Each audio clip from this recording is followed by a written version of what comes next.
सब स्वस्थ है, एकदम 100% स्वस्थ भी है। आने की चर्चा चल रही है। ठीक है, क्या ठीक कहेगा है। सर? कि अब निशांत राजनीति में आ रहे हैं और आना भी चाहिए। अरे शरीरे है, यहाँ तो जड़ जवान आदमी जो है खड़ा खड़ा उलट जा रहा है, नहीं उलट रहा है। हाँ, बिहार में चुनाव है, पहले भी बोला हूँ, अभी भी कह रहा हूँ, सारी जनता से अनुरोध है कि फिर से एनडीए में सरकार में लाए। हम जो ऑब्जर्व कर पा रहे हैं कि सीएम निशांत ही होंगे। पनोरमा ग्रुप, जो सोचता है वो करता है।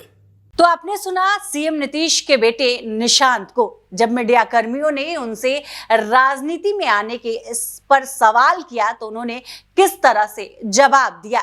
नमस्कार, आप न्यूज हाट देख रहे हैं, मैं हूं करिश्मा और हमारे साथ मौजूद है हमारे सहयोगी धीरज शर्मा। धीरज जी, आपने देखा कि निशांत का बयान आया था राजनीति में आने को लेकर। वो कह रहे हैं, जब मीडिया कर्मियों ने सवाल किया कि आप राजनीति में आएंगे कि नहीं, लगातार चर्चा भी चल रही है कि सीएम नीतीश के बेटे राजनीति में आएंगे, तो उन्होंने ठीक है कहा। देखिए, उन्होंने ठीक है इसलिए कहा है क्योंकि एक तरह से राजनीति में हरी झंडी उन्होंने दे दी। बहुत तरह की चर्चाएं हैं, बहुत तरह की बातें की जा रही कि नीतीश कुमार के सुपुत्र राजनीति में आएंगे कि नहीं आएंगे। था ना भाई, बीच बीच में कई बातें हो रही थी। अब स्वयं उन्होंने ये कह दिया है कि ठीक है। इस बात पे उन्होंने कहा कि आपके चुनाव लड़ने की चर्चा चल रही है, तो ये तो क्लियर हो गया कि अब निशांत राजनीति में आ रहे हैं और आना भी चाहिए। देखिए, यूथ को एक तरह से राजनीति में कहीं ना कहीं आना चाहिए। तेजस्वी यादव ने भी उनका स्वागत किया है। ऐसा नहीं है कि विपक्ष में है तेजस्वी यादव तो निशांत का स्वागत नहीं कर रहे हैं। चाहे जितने भी नेता हैं, लीडर्स हैं, सबने निशांत का स्वागत किया है कि वो आते हैं तो अच्छी बात। कई सीनियर लीडर्स उनके आने से सकते में हैं। अरे उनको तो एकदम शिक्षा दिया जा रहा है। हमारे पास तो इन्फॉर्मेशन है ना भाई। निशांत को राजनीति का गुर सिखाने की कोशिश हो रही है। हर तरह से जो है उनको बताने की कोशिश हो रही है कि कैसे सत्ता में काबिज रहना है, कैसे मुख्यमंत्री नीतीश कुमार की तरह यानी अपने पिता की तरह जो है सत्ता में बने रहना है, किस तरह से राजनीति करना है, वो सीख रहे हैं। और हम पहले भी बोल चुके हैं और एक बार फिर आपके साथ हैं, बातचीत हो रही तो कह रहे हैं कि कई बातें हो रही है। अलका लांबा ने भी दावा किया कि अगली बार जो है नीतीश कुमार सीएम नहीं रहेंगे, तो उन्होंने अपने फायदे के हिसाब से दावा किया क्योंकि वो विपक्ष में है, तो एक आरोप के तौर पे। लेकिन मेरा अपना जो एक कहता है विचार, हम जो ऑब्जर्व कर पा रहे हैं कि सीएम निशांत ही होंगे। हमको जो लगता है, क्योंकि हम फील्ड में है तो हो सकता है कि कुछ चीजें चर्चाएं चल रही है, कुछ बातें कान के पास से गुजर रही है, तो हम उसको ग्रहण कर ले रहे हैं। कुछ बड़े नेता हैं, कुछ छोटे नेता हैं, कुछ देखिए राजनीति में कोई बड़ा छोटा नहीं होता, नेता होता है। तो जो लोग बात कर रहा है तो उसको सुनना पड़ेगा ना। तो निशांत को लेकर कहा जा रहा है कि अगर वो एक्टिव पॉलिटिक्स में पूरी तरीके से आ जाते हैं तो फिर नीतीश कुमार पूरा कार्यभार उनको सौंप देंगे। और जेडीयू के बड़े नेता जो नीतीश कुमार के करीबी हैं, वो ये चाह भी रहे हैं आ जाए नीतीश कुमार के सुपुत्र निशांत।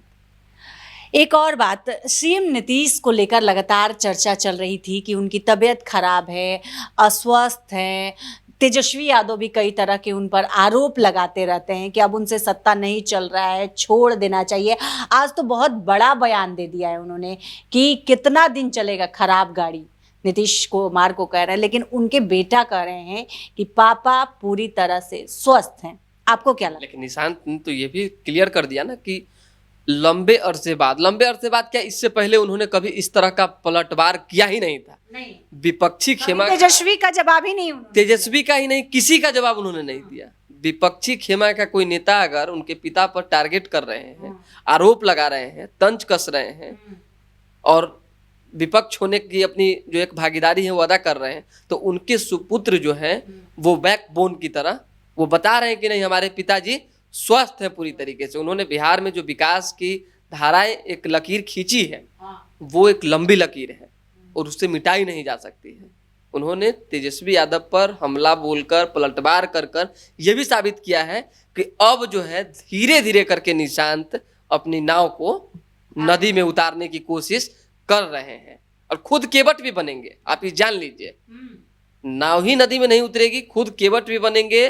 और खेवनहार की जब मैं बात कर रहा हूँ, और राजनीतिक खेवनहार जब बन जाएंगे तब देखिए क्या मजा आएगा राजनीति में। और स्वस्थता की बात जहां तक रही, देखिए नीतीश कुमार अस्वस्थ है, स्वस्थ है, बहुत बात हो रही है। अब कहने के लिए तो हम नाम नहीं लेंगे, लेकिन जो पिछली सरकार थी यानी महागठबंधन की जब सरकार थी, तो यही बात सम्राट चौधरी भी कहते थे यही बात जो है बीजेपी के भी कई नेता कहते थे कि नीतीश कुमार अस्वस्थ है। तो ये राजनीतिक स्टंट है, पॉलिटिकल स्टंट जिसको हम लोग कह रहे हैं। उम्र है भाई, उम्र में हम हो, आप हो, हमारे पिताजी हो, कोई व्यक्ति हो, थोड़ा सा तो अस्वस्थ होगा ही ना।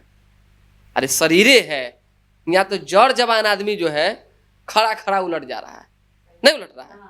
तो मान लीजिए नीतीश कुमार को लेकर जो चर्चाएं चल रही है वो ऐसी कुछ नहीं, उम्र का है, उम्र के हिसाब से ये तमाम चीजें होती जाती रहती है। अब जो है वो स्वयं से चाह रहे हैं कि हम किसी और को ये कार्यभार जो है सौंप दें, जो बात है। तो हमारे साथ धीरज शर्मा जी थे और इन्होंने बताया कि निशांत राजनीति में आएंगे या नहीं है आएंगे। निशांत के तमाम जो सवाल थे उन्होंने जिस तरह से जवाब दिया उस पर हम लोग बातचीत कर रहे थे। और भी अभी अधिक अपडेट के लिए आप हमारे चैनल न्यूज़ हाट को देखते रहिए। धन्यवाद।